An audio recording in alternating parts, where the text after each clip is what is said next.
Hi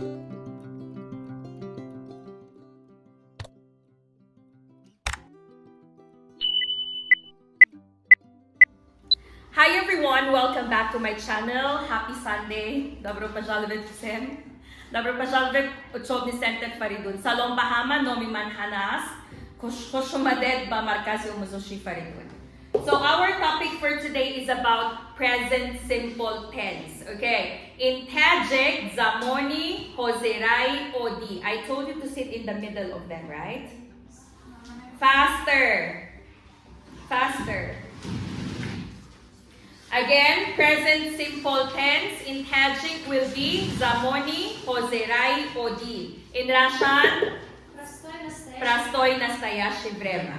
Okay, so this is a very easy topic in English grammar, but a lot of people are making mistakes about this. Why?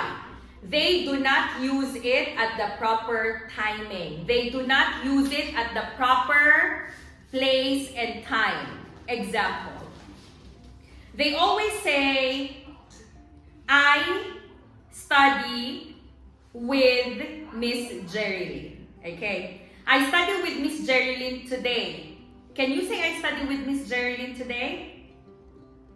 No. It should be, I am studying with Miss Jerilyn today. You understand? You need to know the difference between present simple and present continuous. For present simple, there are only 4 rules that you need to remember about this rule, okay? The first one, actions in the present taking place once, never, or several times. In Tajik, amalhoy mo, dar ҳозира, dar zamoni ҳозира, yak boruch medihad, yak chan boruch medihad, yo yagon bor ruch na medihad. In Zamoni ҳозираи, оддӣ мебошад. Example. Як бор дар як сол ман да сафедара лижаронӣ мекунам. In ҳозираи оддӣ чӣ ба чанд бор дар як сол? Як бор. Did you understand? Everything that you are doing once in a year, it is present simple. Example. Every winter, I go to Safedara for skiing. Why? How many times in a year do you do that? One time. And every year. You understand? What else? The things that you do several times. Jak chan bor, miskal kiras, который ты делаешь несколько раз. Yo jak chan bor, ijero mekoned. Example. I study grammar with Miss Hannah every Mondays, Wednesdays, and Fridays. And I learn club with Miss Jerilyn every Tuesdays, Thursdays, and Saturdays. Все действа, которые повторяются. Базабони тоджики амалхой мо такрор мешавад. You understand? So, studying at school number 91. Is it present simple or present continuous? That's your mistake. Present simple ay Zamoni ҳозираи оддӣ yo Zamoni ҳозираи давомдор. Да мактаби навадуяк. Хондани да мактаби навадуяк. Present simple. Why? I study at school number 91. You cannot say I'm studying at school number 91. You understand? Why? Studying во время разговора, в акте гуфтугу. But present simple, it happens every day. It happens many times in a week. You understand? Еще раз. Present simple tense.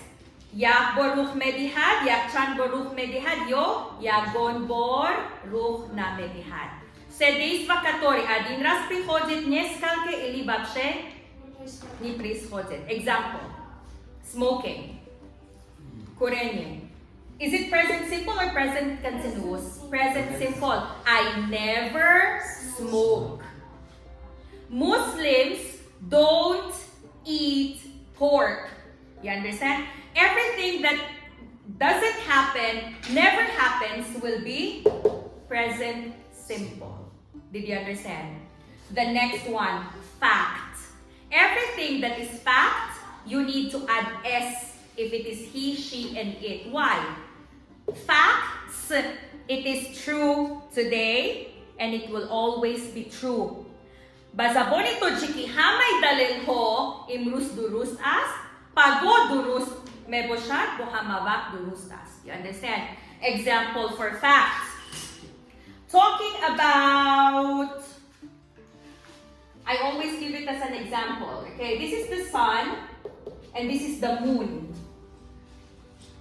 The moon gets its light from the sun. Okay, you need to say present simple gets. Why? Każdy harus svet batodziki yan. Ravshani mohtov ay gujo asostov. That's why you say the moon gets, okay, present simple, its light from the sun. You understand? Another fact. We sleep at night and work during the day. Of course, this is fact. You understand? Sleep at night, then work at daytime. Why? This is always true. If you always work at night, it can be, but eventually you will get sick, right? Because it's your body clock. So we need to sleep at night, then work at daytime. All our facts, we need to use S for he, she, it. Present simple. You got my point. The third one, actions taking place one after another. Все действия, которые происходят одна за другими. Батоджики амал хаски, пайхам ruh medihad. Example, I wake up at 4 o'clock. I pray namaz at, what time is your first prayer of the day? 5. At 5. I eat breakfast at 6. I walk to school. I go to Faridun Learning Center at 12 o'clock. I have lunch at 12:30. I study from 1 to 5 and I go home at 6. Why? That is your set of actions. Okay? One action, look. This is the first action, the second, the third, the fourth, the fifth, the sixth, itagdali. So any actions that take place one after another, you need to use the present simple. S if he, she, eat. He eats, he walks, he talks, or I wake up, I eat breakfast without ing. You understand? Then the last one is action set by a timetable or schedule. What is timetable? And what is schedule? The same. The difference is logic, okay? Timetable, your schedule is on a table. But schedule, it can be only writing like that, without table. Like Monday, Wednesday, and Friday, then these are the things to do. Tuesday, Thursday, Saturday, these are the things to do. But timetable, it's there on the table, like Excel. You understand? So, action set by a timetable or schedule. Now, look at the example. Hannah. Which pronoun is Hannah? He, she, it, I, you, we, they? She. Very good. So, Hannah is a she. That's why we put es. You understand? Then, Hannah doesn't teach. Okay, why do we need doesn't here? Why do we need doesn't? Because it's negative. It is negative for she. Then, Miss Hannah, why we don't put here es anymore? Very good. Because we already have here does or doesn't. This is already your sign, alomat. This is already third person singular. Then, does Hannah teach? Now, look at the example. Hannah and Jerilyn teach. Hannah and Jerilyn, which pronoun we can use? They. Very good. That's why teach without es. Hannah and Jerilyn don't teach. Do Hannah and Jerilyn teach? So, in Tajik, Hannah das medihad, Hannah das na medihad, o Johanna das medihad. Hannah ba Jerilyn das medihand. Hannah ba Jerilyn das na medihand, o Johanna ba Jerilyn das medihand. You understand? When you are speaking, I will give you the secret on how not to make mistakes, okay? When I am vlogging, or when I am teaching, or when I'm talking to someone, I always remember these 4 rules. Example.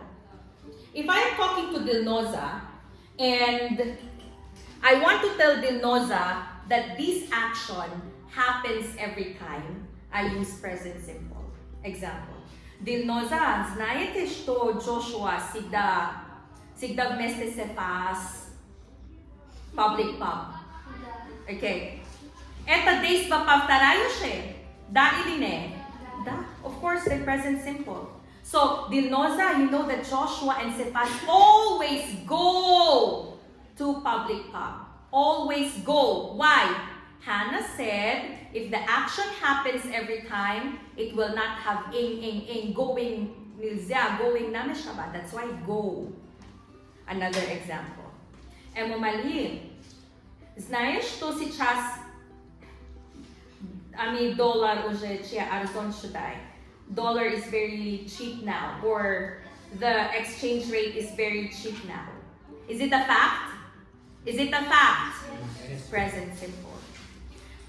I want to tell Dilnoza that Jerilyn loves to sleep. So, should I say Jerilyn is loving to sleep, or Jerilyn loves to sleep? Loves to sleep. Why? You understand? Or, I want to tell Mehron na administrator that Ustod, every Monday, Wednesday, and Friday in Hamadon Gymnasium, the director is in Hamadon Gymnasium, and Tuesday, Thursday, Saturday in Oxford. Kasay sa raspisanya. Jadval rejay kod dohil meshavat. That's why present simple. Always remember this and you will never go wrong. Whether you are talking formally, vlogging, gossiping to someone, or just talking about anything under the sun, always remember present simple. Number 1, actions taking place once, never, or several times. Number 2, facts. Number 3, actions taking place one after another. Number 4, timetable or schedule. In Tajik, also very easy. Smatri. Miss Hannah Guftay, Zamoni ҳозираи оддӣ, Yakum. Amalhoy hasti yakbor yak chanbor yak gulboruk medehad your rook na medehad duyum dalil ho seyum payampar yo pasay amali diga rook medehad shorum rejai kor omin. You understand? Did you understand? Even not looking there, you will know it. They'll know to stand up. Don't look at the board. Faster here. Naruskam padistre without looking. What are the 4 points that we need to remember about present simple? Number 1. Number 2. Number 3. Number 4. Very good. Even I am not Russian, I can say it in Russian and Tajik. Miss Hannah сказала первый, один раз искал, когда раз происходит или происходит. Второй факт и третий, одна после другого, четвертый через графика или расписание. Very easy. In Tajik also, timbole. That's why no reason to make any mistakes at all. Did you understand? He, she, it with S. In negative form, doesn't without S. In question, does without S. Like what I did here. You understand? Did you understand? So, one by one, with Mademoiselle room number 2, you will retell and everything, and Momali and Vitali, you're speaking, okay? So, no question, вопрос нету, свободно дорог. Thank you so much for watching, everyone. Once again, this is Hannah, Marкази, Faridun. Я в Душанбе, Душанбе,